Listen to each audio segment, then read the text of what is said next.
Begin Part 2. The year after I first beheld the tomb, I stumbled upon a worm-eaten translation of Plutarch's Lives in the book-filled attic of my home.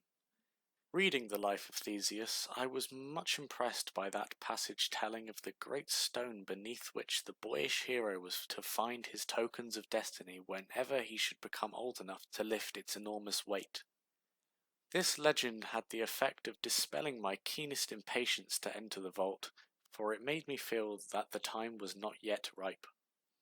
Later, I told myself, I should grow to a strength and ingenuity which might enable me to unfasten the heavily chained door with ease, but until then I would do better by conforming to what seemed the will of fate. Accordingly, my watches by the dank portal became less persistent, and much of my time was spent in other, though equally strange, pursuits.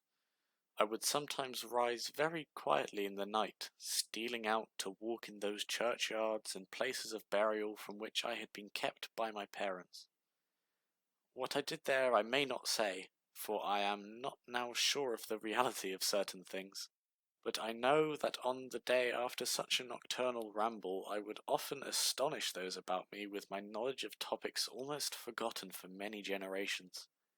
It was after a night like this that I shocked the community with a queer conceit about the burial of the rich and celebrated Squire Brewster, a maker of local history who was interred in 1711, and whose slate headstone, bearing a graven skull and crossbones, was slowly crumbling to powder. In a moment of childish imagination I vowed not only that the undertaker, Goodman Simpson, had stolen the silver-buckled shoes, silken hose, and satin small-clothes of the deceased before burial, but that the squire himself, not fully inanimate, had turned twice in his mound-covered coffin on the day after interment. But the idea of entering the tomb never left my thoughts, being indeed stimulated by the unexpected genealogical discovery that my own maternal ancestry possessed at least a slight link within the supposedly extinct family of the Hydes. Last of my paternal race, I was likewise the last of this older and more mysterious line. I began to feel that the tomb was mine, and to look forward with hot eagerness to the time when I might pass within that stone door and down those slimy stone steps in the dark. I now formed the habit of listening very intently at the slightly open portal, choosing my favourite hours of midnight stillness for the odd vigil.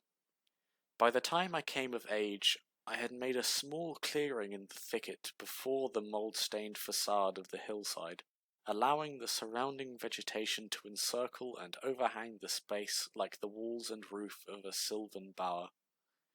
This bower was my temple, the fastened door my shrine, and here I would lie outstretched on the mossy ground, thinking strange thoughts and dreaming strange dreams.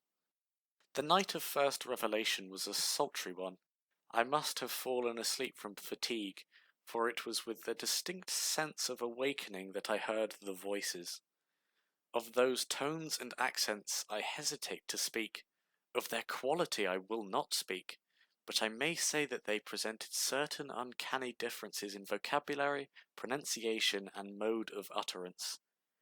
Every shade of New England dialect, from the uncouth syllables of the Puritan colonists to the precise rhetoric of 50 years ago, seemed represented in that shadowy soliloquy, though it was only later that I noticed the fact.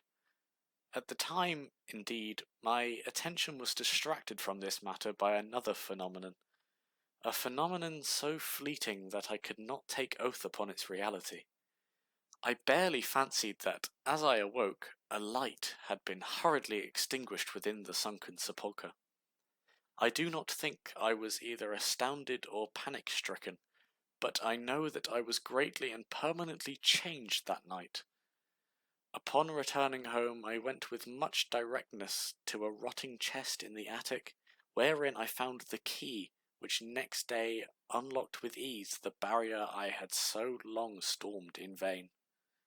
It was in the soft glow of late afternoon that I first entered the vault on the abandoned slope. A spell was upon me, and my heart leaped with an exultation I can but ill describe.